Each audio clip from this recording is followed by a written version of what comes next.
ini masih bisa dianggap sebagai investasi. Mengapa? Ya pertama karena semua orang butuh properti ya, semua orang butuh tempat tinggal. Even kalian mau rent the place ya atau sewa tempatnya, kan harus ada propertinya ya. Berarti mereka yang menyewakan ya mereka bisa memperoleh uang sewa ya. Dan kemudian dua, persediaan dari properti ini kan tetap dan akan selalu tetap. Nggak ada tanah ini bisa nambah ya. Tiba-tiba ya muncul satu daratan baru ya di sebelah bumi ya, itu nggak mungkin. Dan ketiga kita melihat ya demand yang ini tambah tinggi. Karena apa? Karena tingginya ya pertumbuhan penduduk. Ya, kita melihat overpopulation ini juga salah satu masalah dunia yang ada saat ini. Itulah kenapa kita lihat harga pasar ya, atau market price dari properti ini selalu mengalami peningkatan. Meskipun belum tentu ada yang mampu membeli.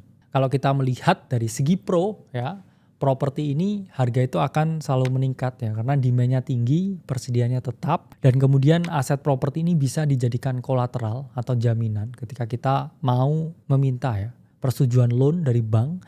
Dan ketiga kita juga bisa memperoleh passive income dengan merentalkan properti yang kita miliki. Namun ada sisi kontranya, satu terkait dengan likuiditas ya, kita nggak bisa jual rumah kita, apartemen kita hari ini 2 jam lagi ya, itu sangat sulit, berbeda dengan aset-aset yang lain. Dan kemudian ya kita mengetahui harga ini ya relatif mahal sehingga tidak liquid.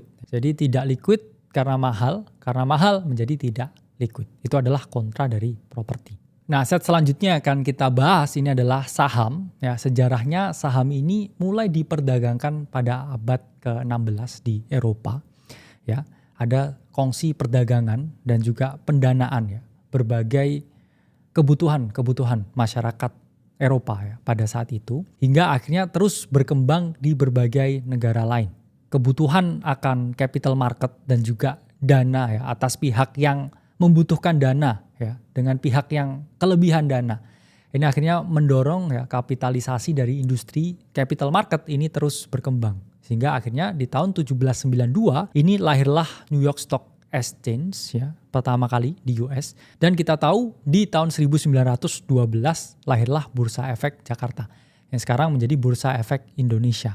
Itulah tempat perdagangan saham di Indonesia atau bursa yang mengatur perdagangan saham di Indonesia.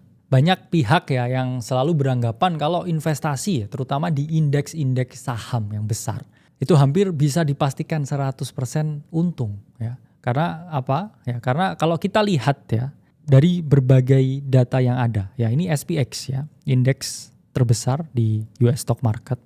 Ini selalu quotes on quotes ya mirror dengan money supply yang ada.